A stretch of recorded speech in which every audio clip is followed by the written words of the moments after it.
नमस्कार मित्रों। आज एकादशी के पुण्य पर्व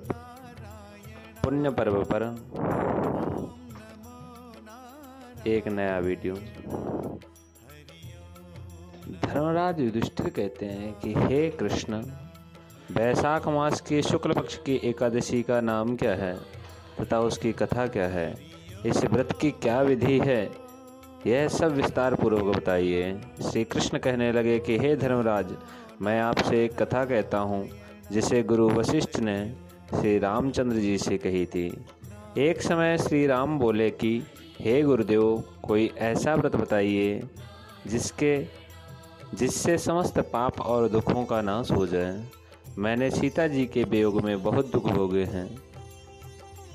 महर्षि वशिष्ठ बोले, हे राम, आपने बहुत सुंदर प्रश्न किया है। आपकी बुद्धि अत्यंत शुद्ध तथा पवित्र है। वैशाख मास में जो एकादशी आती है उसका नाम मोहिनी एकादशी है। इसका व्रत करने से मनुष्य सब पापों तथा दुखों से छूटकर मोहजाल से भी मुक्त हो जाता है। मोह किसी भी चीज़ का हो, मनुष्य को कमज़ोर ही कर देता है। इसलिए मोह से छुटकारा पाने की कामना करने वाले इंसान के लिए बहुत उत्तम है मोहिनी एकादशी का व्रत। इस तिथि और व्रत के विषय में एक कथा भी आती है।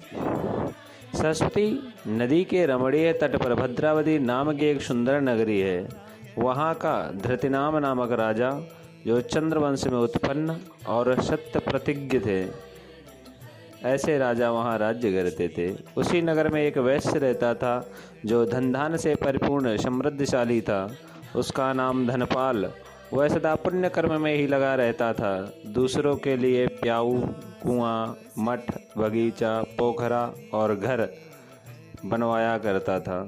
भगवान विष्णु की भक्ति में उसका हार्दिक अनुराग था।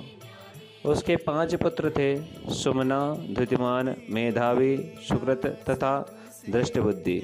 दृष्टबुद्धि 5वां था। वह सदा बड़े बड़े पापों में संलग्न रहता था। जुए आदि दुर्व्यसनों में उसकी बड़ी आसक्ति थी। वह वेश्याओं से मिलने के लिए लालायित रहता था और अन्याय के मार्ग पर चलकर पिता का धन बर्बाद किया करता था। एक दिन उसके पिता ने तंग आकर उसे घर से निकाल दिया। वह दर दर भटकने लगा। इसी प्रकार भटकते हुए भूख प्यास से व्याकुल वह महर्षि कौंडिन्य के आश्रम जा पहुंचा।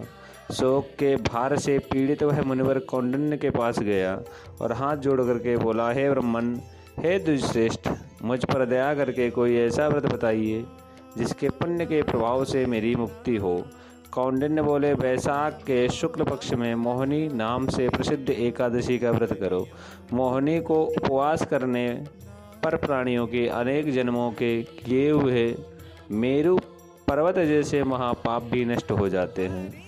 मुनि का यह वचन सुनकर धृष्टबुद्धि का चित्त प्रसन्न हो गया। उसने कौंडिन्य के उपदेश से विधि पूर्वक मोहिनी एकादशी का व्रत किया और इस व्रत के करने से वह निष्पाप हो गया और दिव्य देह धारण कर गरुड़ पर आरूढ़ हो सब प्रकार के उपद्रवों से रहित श्री विष्णु धाम को चला गया। इस प्रकार यह मोहिनी एकादशी का व्रत बहुत उत्तम है। इसके पढ़ने और सुनने से सहस्त्र गोदान का फल मिलता है। इस प्रकार ये कथा भगवान श्री कृष्ण ने युधिष्ठिर जी से कही और यही कथा श्री वशिष्ठ जी ने भगवान राम से कही।